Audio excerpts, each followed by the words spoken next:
خصوصا الروح المرحمة دهلينا بنت جهري بسر النبي وآل النبي. الفاتحة. أعوذ بالله من الشيطان الرجيم. بسم الله الرحمن الرحيم. الحمد لله رب العالمين الرحمن الرحيم مالك يوم الدين.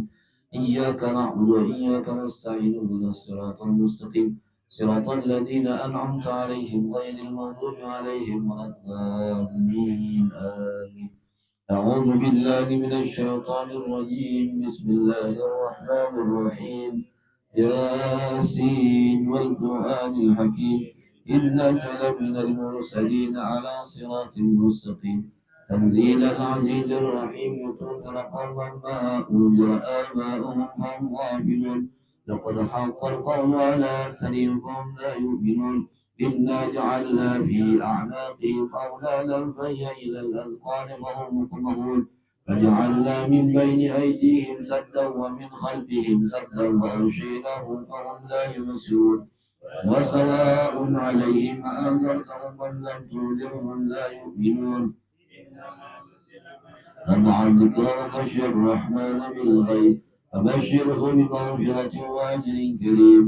إنا نحن نحيي الموتى ونكتب ما قدموا وآثارهم وكل شيء أحصيناه في إمام مبين.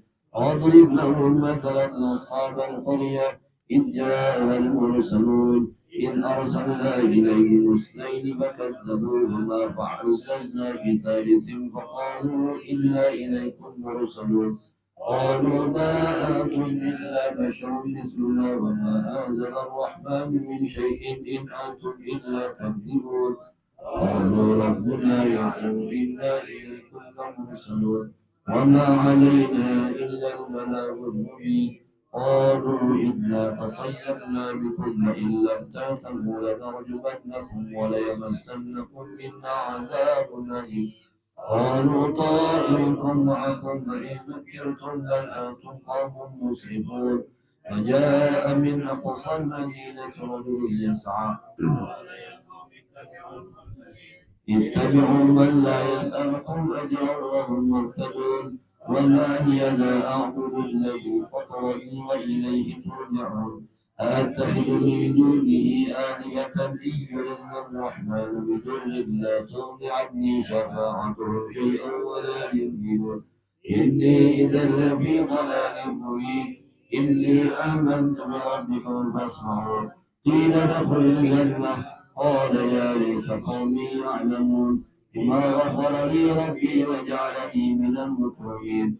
وما أنزلنا على قومه من بعده من جند من السماء وما كنا منزلين إن كانت إلا صيحة واحدة فإذا هم خامدون.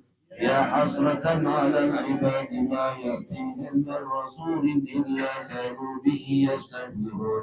ألم يروا كم أهلكنا قبلهم من القرون أنهم إليهم لا يرجعون. جميع لدينا محضرون.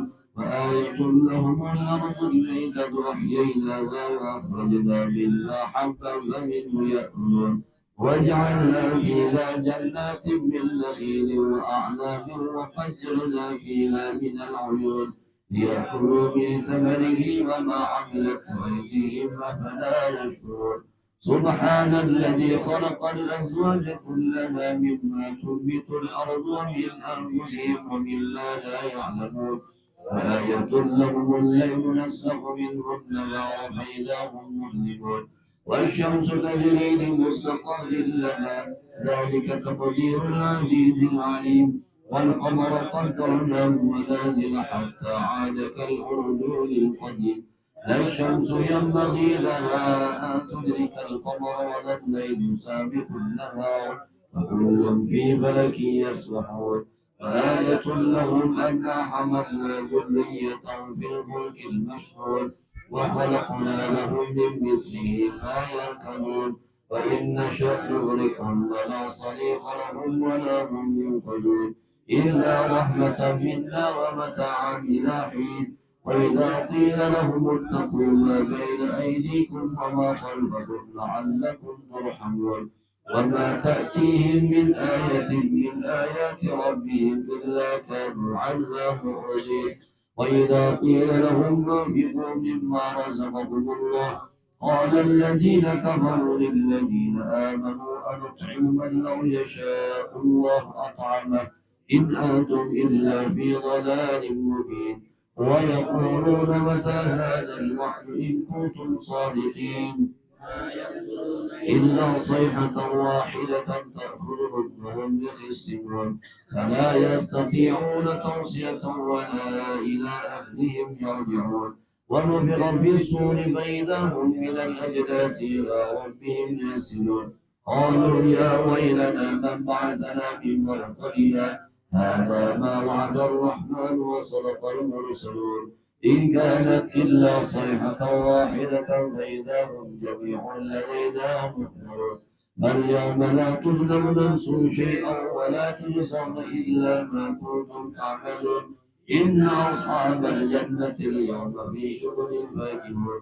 هم وأزواجهم في ظلال على الأرائك متكئون لهم فيها فاكهة ولهم ما يدعون سلام قولا من رب رحيم سلام قولا من رب رحيم سلام قولا من رب رحيم وامتازوا اليوم أيها المجرمون ألم أعهد إليكم يا بني آدم أن لا تعبدوا الشيطان إنه لكم عدو مبين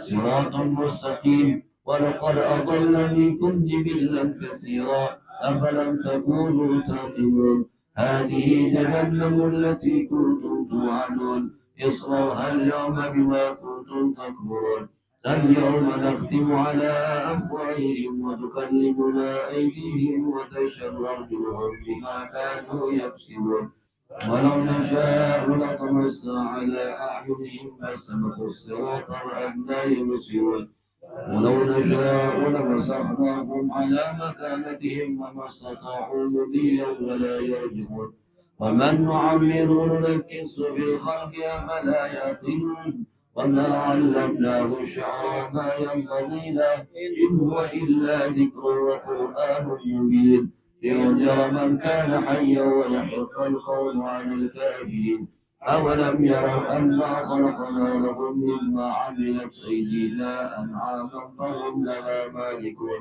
وذللناها لهم ومنها ركوبهم ومنها يأكلون ولهم فيها منافع ومشارب فلا يشعرون واتخذوا من دون الله آلهة لعلهم ينصرون لا يستطيعون نصرهم وهم لهم جند محضرون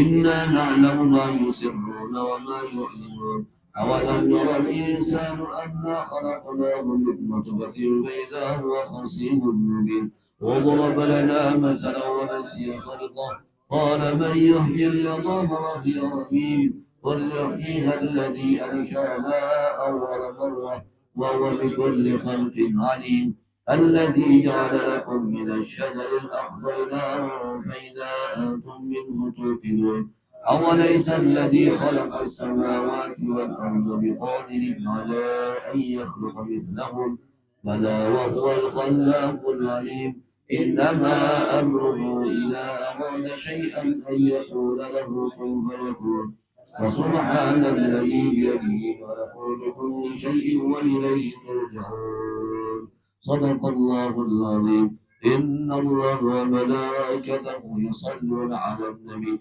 يا أيها الذين آمنوا صلوا عليه وسلموا تسليما اللهم صل صلاة كاملة وسلم سلاما تاما على دين الذي تنحل به العقد وتنفرج به الكرب وتقضى به الحوائج وتنال به الرغائب وحسن الخواتم ويستسقى الغمام بوجهه الكريم وعلى آله وصحبه في كل لمحة ونفس بعدد كل معلوم لك الله ثم صل صلاة كاملة وسلم سلاما تاما على سيدنا محمد الذي تنحل به العقد وتنفرج به الكرب وتضاء وتنال به الرغائب